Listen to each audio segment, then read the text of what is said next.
আসসালামু আলাইকুম রহমতুল্লাহি ওবারাকাতু। প্রিয় ভাই ও বন্ধুরা, কেমন আছেন? আশা করি সবাই ভালো আছেন। দেশ ও প্রবাস থেকে যারাই আমার এই ভিডিওটি দেখতেছেন, আমার পক্ষ থেকে রইল আপনাদের জন্য আন্তরিক মোবারকবাদ।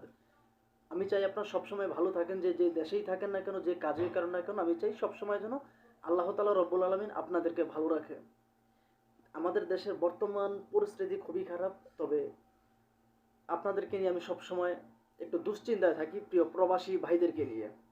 কেননা যেখানেই যেটা হয় না কেন, আমাদের প্রবাসীদের উপরেই একটু বেশি চাপ সৃষ্টি আসে।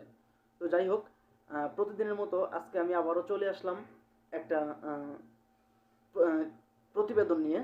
প্রতিবেদন নামে ডিজিটাল ভিক্ষা করা একটা মেয়েকে নিয়ে। মেয়েটার নাম হচ্ছে মায়া, তার বাড়ি নাকি ময়মনসিংহে। সে বর্তমানে বাসস্থান করতেছে সে ঢাকা নবীনগরে। সে বলতেছে যে আসলে সে ভালো একজন মানুষ পেলে বিয়ে করব। তার বাবা একটা বিয়ে করে ইন্ডিয়া চলে গেছে, এবং কি তার মা মারা গেছে, তার দাদির কাছে বড় হয়েছে, এবং তার ছোট একটা ভাই আছে।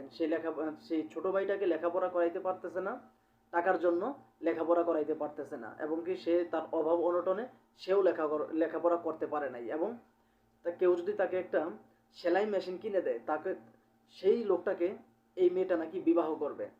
এই কথাগুলো আসলে কতটুকু যুক্তিযুক্ত আপনারা ভিডিওটা একটু লক্ষ্য করুন, তারপর আমার বাকি কথা আমি বলতেছি। কাজে কামে না লাগলে তো খাওয়া জুটবে না। দাদিরা অসুস্থ হয়ে পড়ে গেছিল। আমি কাজ কইরা যেটুকুই পারতাম একটা মেশিন কিনছিলাম। দাদির লেখাপড়া অসুস্থ হয়েছে, দাদিরা অসুস্থ হয়ে গেছিল বলে বিক্রি করে দিছি। মেশিন আর কিনতে পারেন নাই? না, এখন যদি কোনো ভাইয়া যদি পাশে থাকে, যদি হেল্প করে একটা মেশিন টেশিন কিনা দেয়, সেই ভাইয়া যদি আমার বিয়া করতে চায় তো আমি রাজি আছি। দেখলেন মেয়েটা কি বললো? সে বলতেছে কোনো ছেলে যদি তাকে সেলাই মেশিন কিনে দেয়, তাহলেই সেই ছেলের কাছে এই মেয়েটা বিবাহ বসবে। এবং কি আমি সবসময় মনে করি, একটা ছেলে একটা মেয়ের যখন বিবাহ ঠিক হয়, তখন একটা মেয়ের পরিবার থেকে একটা ছেলের 14 গোষ্ঠী যেভাবে সবকিছু জানা হয়, আজও তো কিন্তু একটা ছেলের পরিবার থেকে কিন্তু সবকিছু এভাবে জানা হয় না।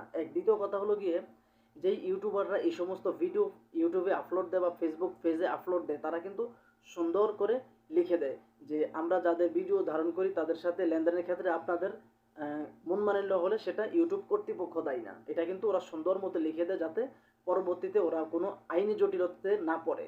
এই জন্য ওরা এইসব লিখে দেয়। এবং কি ওদের ফেসবুক পেজের যে আপনার ডেসক্রিপশন বক্স আছে, সেখানে আপনারা গেলে দেখতে পারবেন যে ওরা সুন্দর মতো লিখে রাখছে, আমরা দেশের বিভিন্ন জেলায় যাদের ভিডিও করি, আমরা বাংলাদেশ দারিদ্র একটা দেশ, বাংলাদেশের অধিকাংশ মানুষই কম শিক্ষিত। তো আমরা যাদের ভিডিও ধারণ করি তারা খুব অসহায় মানুষদের ভিডিও ধারণ করি। এই সমস্ত কথা ওরা লিখে রাখে, যেন আইনি কোনো জটিলতায় ওরা না পড়ে, বা আইনি কোনো জটিলতাতে ওদেরকে কেউ পেঁচাইতে না পারে। আজও তো যেই সমস্ত মেয়েরা এই সমস্ত প্রতিবেদন করে, এই সমস্ত মেয়েগুলো কিন্তু 1 নম্বরে ধান্দাবাজ। আমার কাছে অহরহ প্রমাণ আছে।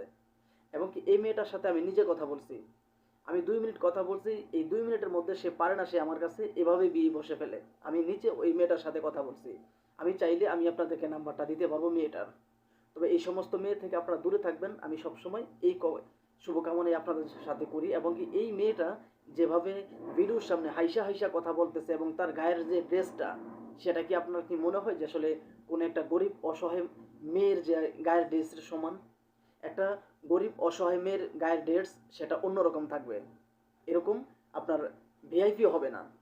এবং কি এরকম সাজেগুজে কইরা ক্যামেরার সামনে আসবে না একটা মেয়ে, যদি সত্যিকারের সে দারিদ্র পরিবারের হয়ে থাকে। দারিদ্র তার শরীরের ছাপের মধ্যে থাকবে, তার গায়ের মধ্যে দারিদ্রতার ছাপ থাকবে। এই কথাটা আপনারা মনে রাখবেন। তো এই সমস্ত মেয়ে থেকে আপনারা সবাই দূরে থাকবেন। যতটুকু দূরে থাকতে পারবেন ততটুকুই আপনাদের জন্য ভালো। এই সমস্ত মেয়েদের সাথে আপনারা একবার কথা বলছেন তো বারবার কথা বলতে মন চাইবে, বারবার কথা বলবেন তো ওদের ফাঁদে পড়বেন, ওদের ফাঁদে পড়বেন তো দেউলিয়া হতে হবে আপনাকে। আপনি যদি দুনিয়ার বুকে জাহান্নাম দেখতে চান, তাহলে এই সমস্ত মেয়েদের সাথে কথা বলবেন। কথাটা যদি বিশ্বাস না হয়, আমি আমার ডিসক্রিপশন বক্সে আমি নাম্বার দিয়ে দিচ্ছি, আপনারা এই নাম্বারটা দিয়ে ওর সাথে কথা বলবেন। দেখবেন ও কি বলে, ওর কথাগুলোর সাইজ কিভাবে। ও যে কথাগুলো বলে সেটা গরিব কোনো মেয়ের বা গরিব ফ্যামিলির কোনো মেয়ের কথা না।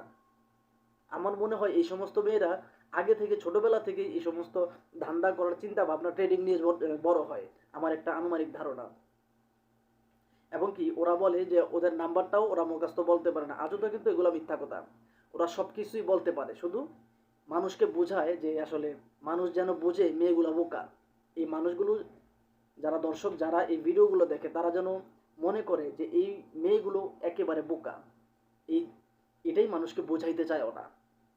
তো যাই হোক, ভালো থাকবেন, সুস্থ থাকবেন। আর এই ভিডিওটি বানানো হয়েছে শুধুমাত্র সতর্কমূলক ভিডিও, কারো উদ্দেশ্য করে এই ভিডিওটি বানানো হয়নি। ভিডিওটি ভালো লাগলে চ্যানেলটা সাবস্ক্রাইব করে পাশের বেল আইকনটি বাজিয়ে দিবেন। আপনাদের জন্য সবসময় শুভকামনা। আসসালামু আলাইকুম ওয়া রাহমাতুল্লাহি ওয়া বারাকাতুহু।